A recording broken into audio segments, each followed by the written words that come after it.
अस्सलाम वालेकुम रहमतुल्लाहि व बरकातुहू। आज का जो हमारा टॉपिक है ये इलास्टिसिटी से रिलेटेड है। इलास्टिसिटी जो है ये बहुत ही इम्पोर्टेंट प्रोसेस और हमारी बहुत सारी चीज़ों में ये यूज़ हो रहा है।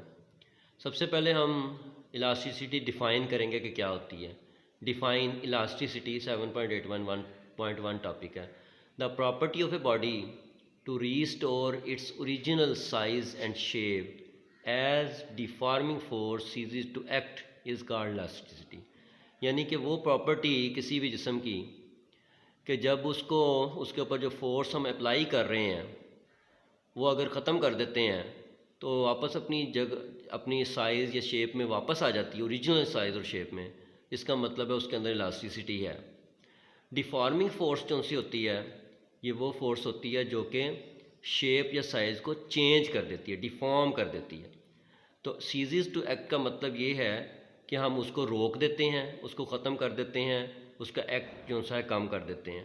तो वो अगर वापस अपनी जगह पे आ जाती है चीज़ तो उसको कहते हैं उसके अंदर इलास्टिसिटी मौजूद है। मिसाल के तौर पे रबड़ बैंड की एग्जांपल ले सकते हैं।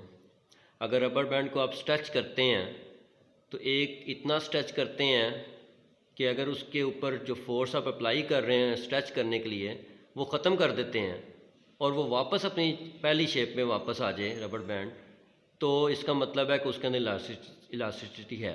लेकिन अगर आप फोर्स इतनी ज़्यादा लगा देते हैं कि उसकी जो सी शेप है वो चेंज हो जाती है, यानी कि वो अपनी जो शेप है चेंज करके वो टूट जाती है, वो ब्रेक हो जाती है, वो पहली पोजीशन पे वापस नहीं आती अगर फोर्स ख़त्म कर दें तो इसका मतलब उसके अंदर इलास्टिसिटी नहीं है या कम हो गई है। इसी तरह से स्प्रिंग बैलेंस का जो स्प्रिंग होता है उसके अंदर इलास्टिसिटी होती है। जब आप स्प्रिंग बैलेंस को हैंग करते हैं, उसके नीचे चीज़ लटकाते हैं और वो चीज़ जो सी है स्प्रिंग जो सा है वो अपनी जो शेप है उसको चेंज कर लेता है, यानी कि वो बढ़ जाता है, स्ट्रेच हो जाता है। तो इस तरह से वो स्प्रिंग जो है वो स्ट्रेच जब होगा तो आप उस चीज़ को अगर उतार लेते हैं और वो वापस अपनी जगह पे आ जाता है तो वो इसका मतलब है कि उसके अंदर इलास्टिसिटी है। तो स्प्रिंग बैलेंस का स्प्रिंग जो सा है, रबड़ बैंड जो सा है, इसकी ये कॉमन एग्जांपल है जो हमारे यूज़ हो रही हैं। तो जो 7.8.2 है उसमें यही कहता है एक्सप्लेन दैट फोर्स में produce change in size and shape of a body.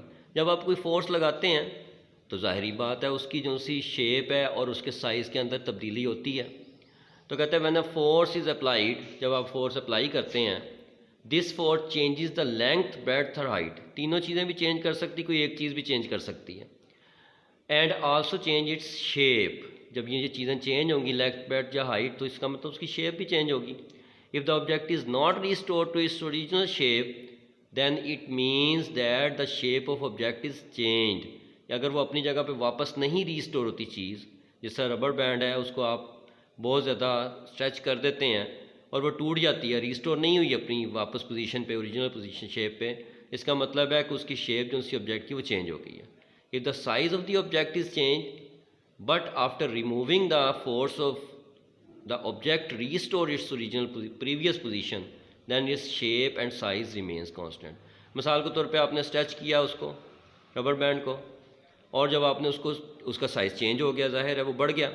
जब उसको छोड़ेंगे आप और वो वापस अपनी जगह पे आ जाती है, उसी पहली ओरिजिनल पोजीशन पे, प्रीवियस पोजीशन पे रीस्टोर हो जाती है, इसका मतलब है कि उसकी जो सी शेप है वो वही जो पहले वाली थी वो हो गई और साइज़ भी पहले वाला हो गया, जो था उसका पहले वाला वही हो गया, तो वो दोनों सेम हो जाएंगे, कांस्टेंट हो जाएंगे। इलास्टिसिटी जो सी है हमारे बहुत ज़्यादा सिंपल चीज़ है और इम्पोर्टेंट प्रोसेस है हमारी ज़िंदगियों में, and it is use in our daily life. Due to electricity many processes takes place. मिसाल के तौर पे आप स्प्रिंग बैलेंस की एग्जांपल ले लें। आपकी रोज़मर्रा ज़िंदगी में स्प्रिंग बैलेंस बहुत यूज़ होता है, उसकी मदद से आप वेट मेजर करते हैं। तो जब स्प्रिंग बैलेंस जो सा यूज़ करते हैं उसमें सबसे ज़्यादा ज़रूरी चीज़ क्या है, वो इलास्टिसिटी है।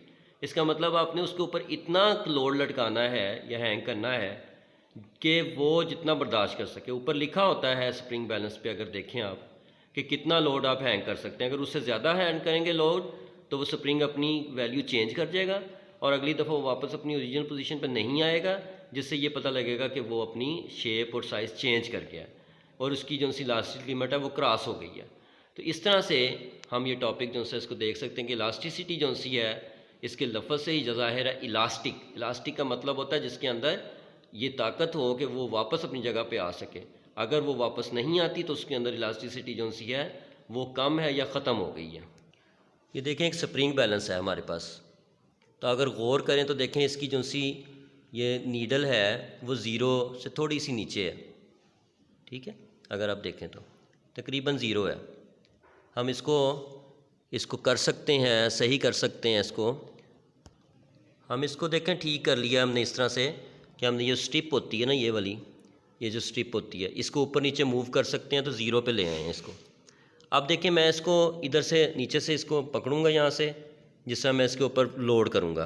देखिए मैंने इसको इस तरह से लोड करना शुरू कर दिया और मैंने इसको, अब ये मैं लोड जो सा है 500 तक कर सकता हूँ, यानी कि 5 न्यूटन तक। इधर न्यूटन है और इधर ग्राम है। 500 ग्राम या 5 न्यूटन तक कर सकता हूँ। अगर इससे मैं ज़्यादा ले जाऊँगा नीचे तो ये अपनी जो हालत है उसको चेंज कर जाएगा। तो मैं अगर इसको अगर इसके अंदर रखूँगा, जिस तरह से मैंने ये देखें इसको पकड़ा, इसको लेता जा रहा हूँ इस तरह से, तो अगर मैं इसको छोड़ूंगा तो ये वापस जो सा है अपने ज़ीरो पॉइंट पे आ जाएगा, ठीक है। अपनी जो सी जो पोजीशन है उसको चेंज नहीं करेगा। लेकिन अगर मैं इसको ज़्यादा नीचे ले जाऊँगा तो इसकी जो सी रीस्टोरिंग फोर्स है वो नहीं, जो रीस्टोरिंग फोर्स है वो कम हो जाएगी, वो वापस नहीं उसको आने देगी और ये जगह चेंज कर जाएगी। तो इस तरह से ये ज़ीरो पे नहीं आएगा दोबारा से, तो इलास्टिसिटी उसकी ख़त्म हो जाएगी। तो इस तरह से मैं इसको अगर नीचे की तरफ लेके आता हूँ, देखें दोबारा देख लें, ये नीचे ला रहा हूँ इसको, इसका ये स्प्रिंग बर्ड है, लेकिन जब मैं इसको वापस लेके आऊँगा तो ये वापस अपनी ज़ीरो पॉइंट पे आ जाएगा। अगर ये वापस अपने ज़ीरो पॉइंट पे आ जाता है और इसका जो सा है चेंज नहीं होती, इसकी जो इसकी वैल्यू है या इसकी जो सी साइज या शेप चेंज नहीं होता, तो इसका मतलब ये हुआ कि ये इलास्टिसिटी रखता है अपने अंदर, इलास्टिसिटी इसके अंदर मौजूद है। तो इस तरह से हम ये एग्जांपल्स के ज़रिए से डिफ़ाइन कर सकते हैं। तो ये हमारा आज का टॉपिक था इलास्टिसिटी, जिसमें हमने इलास्टिसिटी को डिफ़ाइन किया, फिर ये बताया कि जो फोर्स हम अप्लाई करते हैं उसको वो चेंज करती है साइज़ और शेप को किसी भी चीज़ की, और अगर उस चीज़ को फोर्स को हम ख़त्म कर देते हैं वो साइज़ और शेप जो है वापस अपनी जगह पे आ जाता है और उसमें फ़र्क नहीं पड़ता चीज़ पे। तो इसका मतलब है उसके अंदर इलास्टिसिटी मौजूद है। अगर उसको फ़र्क पड़ जाता तो इलास्टिसिटी उसमें नहीं है। उसकी एग्जांपल में हमने रबर बैंड और स्प्रिंग बैलेंस की जो सी है वो एग्जांपल ली है कि स्प्रिंग बैलेंस का स्प्रिंग जो सा है वो इस तरह से काम करता है। तो उम्मीद है कि आपको लेक्चर समझ में आ गया होगा। अस्सलाम वालेकुम रहमतुल्लाहि व बरकातुहू।